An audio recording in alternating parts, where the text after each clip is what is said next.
Des Britanniques aux abords des cours d'eau venus profiter d'un week-end estival. Des images qui inquiètent dans le pays européen le plus frappé par le Covid-19. Critiqué, le gouvernement défend l'allègement des mesures de restriction en s'appuyant sur la baisse de la courbe épidémique, même si la prudence reste de mise. Nous sommes raisonnablement convaincus que les mesures que nous avons prises et que nous prenons ce lundi sont bonnes, mais nous devons tous continuer à jouer notre rôle car le taux d'infection se situe entre 0,7 et 0,9 et la marge de manœuvre est assez limitée.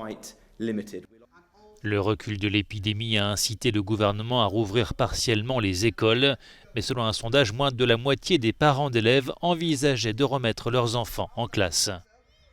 Il se peut qu'il y ait des parents aujourd'hui qui n'ont pas encore pris la décision de renvoyer leurs enfants à l'école, mais qui le feront dans les jours à venir quand ils auront vu toutes les personnes franchir cette étape et que les écoles auront réussi à rouvrir sans encombre. En Espagne, le gouvernement a prolongé une dernière fois l'état d'alerte, obligeant ainsi les Espagnols à ne pas quitter leur province. Les chiffres épidémiques sont encourageants, 2 morts seulement enregistrés ce dimanche pour un total de plus de 27 000 décès.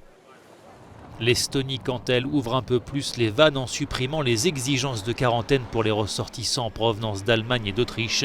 Le pays avait déjà rouvert ses frontières communes avec ses voisins baltes.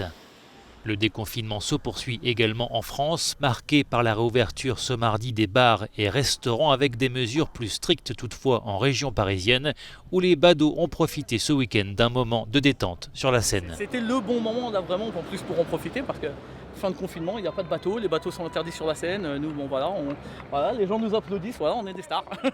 Enfin, l'Italie rouvre ses frontières mercredi. Le pays respire un peu mieux et entrevoit enfin un retour à une vie presque normale.